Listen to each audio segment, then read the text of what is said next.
We're back now on Smells Like 90's Rock. It is Hot Toddy, one DJ flying solo on this show tonight. That's right, Sheila and DJ Pork are out.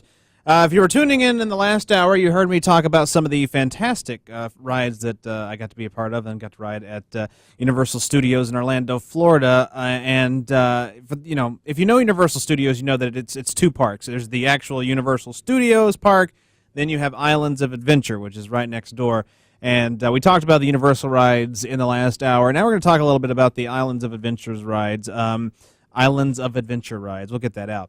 But that's a really fun park, especially if you're a comic book nerd like me. Again, I wish DJ Pork was here. We'd be talking about this all night because there's a whole section dedicated to Marvel. And when it comes to superheroes as a general, I am a Marvel fan. However, Batman of DC will always remain my all-time favorite hero. But that's beside the point.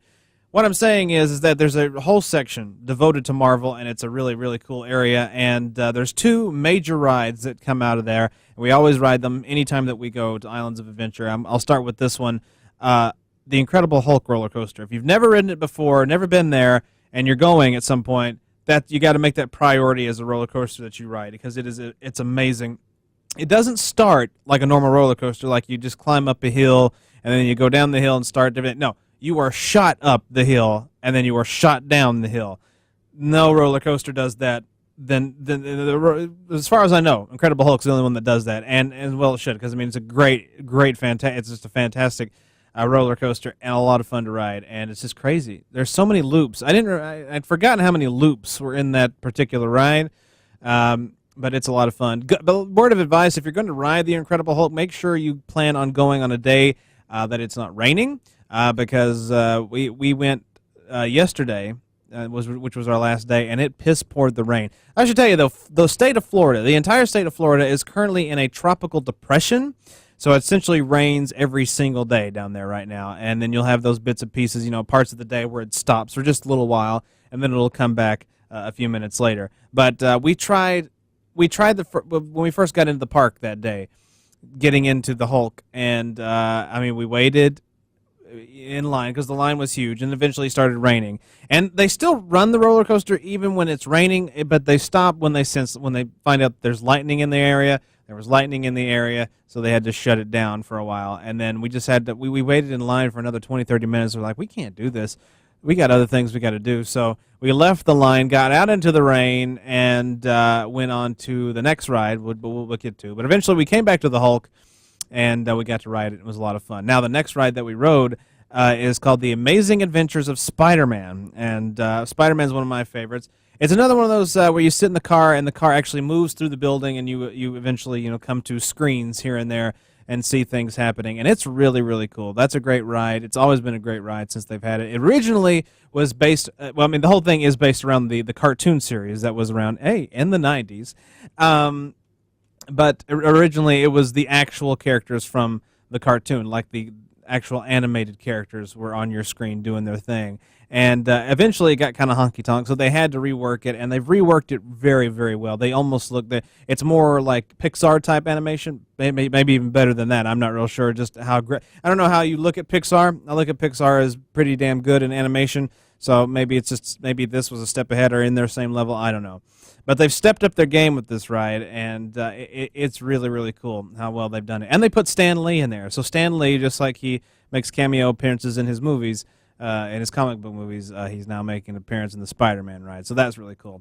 But they've updated it a lot, and it's one of those rides where the characters will do things to your car on the screen, and so the car will react to it as it's done on the screen. So it's really, really high-tech and awesome how they do that, and it's really impressive just to sit through. So The Amazing Adventures of Spider-Man, another ride that you have to ride while at Islands of Adventure. Now, we rode the third and final ride that we rode is a new one it's come along here in maybe in the last year.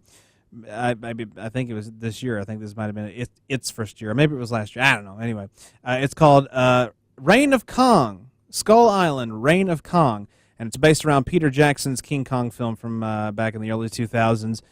And just like the movie, it's like I liked the movie well enough. I saw it once. I'm probably not going to see it again, but I liked it well enough when I was in it. And that's kind of how I feel about Reign of Kong. It's definitely ride it once just to say you've ridden it and you saw what happened in it. It's okay. I mean, it's not the greatest. This is another interactive ride where you have 3D glasses. You're traveling along. It's like you're going on safari, and you're in this big safari type, truck, and you're going straight. And on either side of the truck, there are screens, and then all the insanity. If you've seen the Peter Jackson King Kong, you know the insanity of Skull Island. There's these crazy, weird-looking monsters that creep out of everywhere, and King Kong fends them off. While simultaneously growling and yelling at you to get away. At the same time, he's saving you. He's like trying to scare to kill all the monsters and protect us, but at the same time, he's saying, "Get out of my kingdom, you MFers," and that's kind of how it goes. And it's fine. It's a fine ride. It's not what I expected. Again, it was not my expectations, but it was good. It was okay. And like I said, if you want a recommendation for it, ride it once just to say you've ridden it. It's fun enough to do that. And also, be careful when going through because it very well could break down. That's what it did. As soon as we walked into the line, it said, we've been experiencing technical difficulties. Bear with us. So we were standing in the line for about 10, 15 extra minutes than we should have. And eventually they were like, we got it going. But while we were in the ride, the truck had stopped for a second so the scene on either side could happen. And I looked up ahead, just happened to look in front of us, and I saw the screen with the next scene started flickering. The image was upside down, then on the right side, then back up, then on the left side, then right side up, and then the screen just went out, and our screens went out, and it was just pitch black and silent for about a minute, and then everything kicked back into gear, and it started working again. But it was ridiculous how these new rides just kind of fall apart. Just every so often, they just tend to fall apart. It's always the new ones.